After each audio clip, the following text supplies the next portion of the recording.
আসসালামু আলাইকুম ভিউয়ার্স, চলে আসলাম একটি রেসিপি নিয়ে।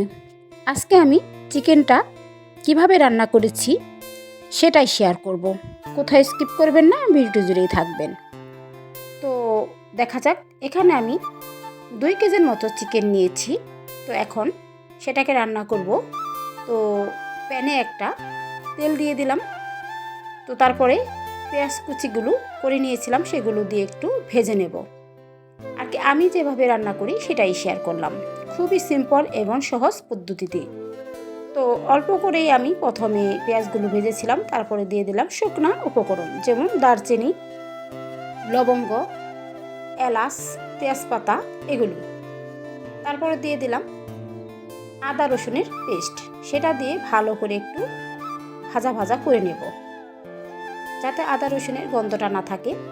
এখন দিয়ে দিলাম হলুদ, মরিচের আর ধনিয়ার গুঁড়ো, এখানে আমি একসাথে মিশিয়ে নিয়েছি। তো এখন দিয়ে দিলাম, দিয়ে ভালো করে আমি কষিয়ে নিচ্ছি। আর আজকে এই চিকেনটা রান্না করব লাউ এবং আলু দিয়ে, অনেক ঝোল দিয়ে। তো এটা শীতের মধ্যে খেতে কিন্তু অনেক ভালো লাগে। তো আমি সেটাই আপনাদের সামনে শেয়ার করছি, কোথাও স্কিপ করবেন না, হয়তো কোনো দিক থেকে মিস হয়ে যেতে পারে। তো আমি মাটির চুলায় রান্না করছি, তার জন্য অনেক ধোয়া হচ্ছে। যাই হোক, মশলাটা কষিয়ে তারপরে দিয়ে দিলাম টমেটো কুচি। টমেটোগুলো আমি একটু ছোট ছোট সাইজ করে কেটে এখন মশলার সাথে ভালো করে দিয়ে কষিয়ে নিব। তারপরে দিয়ে দিলাম আস্ত কাঁচামরিচ। তো এখন ঢেকে এই টমেটোটা সিদ্ধ করে নেব।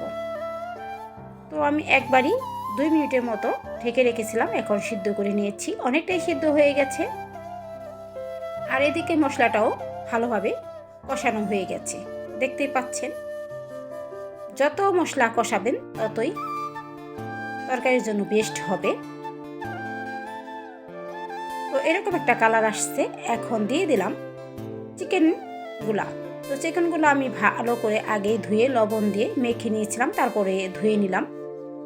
ধুয়ে আমি মশলার সাথে এখন কষিয়ে নিচ্ছি।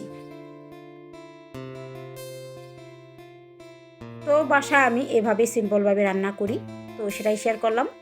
আর একটু পরেই দিয়ে দিলাম লাউ এবং আলু। লাউগুলো আমি অনেক বড় করেই কেটে নিয়েছি, আসলে মাংসর মধ্যে যেভাবে দেয় সেভাবেই কেটে নিয়েছি। তার সাথে আলু দিয়ে দিয়েছি। এখন মাংসর সাথে ভালো করে আলু এবং লাউটা কষিয়ে নেব আর ঢেকে ঢেকে রান্না করব। তো এখন 1 মিনিট পরে আমি দিয়ে দিলাম ঢাকনাটা খুলে এখন আরেকটু নাড়াচাড়া করে নিচ্ছি। তো যদি বোঝা না যায় কিছু মনে করবেন না, আমি এখানে মাটি চুলায় রান্না করছি, তার জন্য একটু ধোয়া হচ্ছে। আসলে মাটির চুলায় রান্না করলে তরকারির টেস্টটা আরও বেড়ে যায়। তারপরে অনেকটা সময় আমি কষিয়ে নেওয়ার পরে দিয়ে দিলাম গরম পানি। অবশ্যই গরম পানিটা অ্যাড করবেন, যে কোনো তরকারিতে গরম পানিটা অ্যাড করলে তরকারির টেস্টটা ভালো হয়। তো আমি তরকারিতে চিনি ব্যবহার করিনি, আপনারা চাইলে অল্প একটু চিনি দিতে পারেন।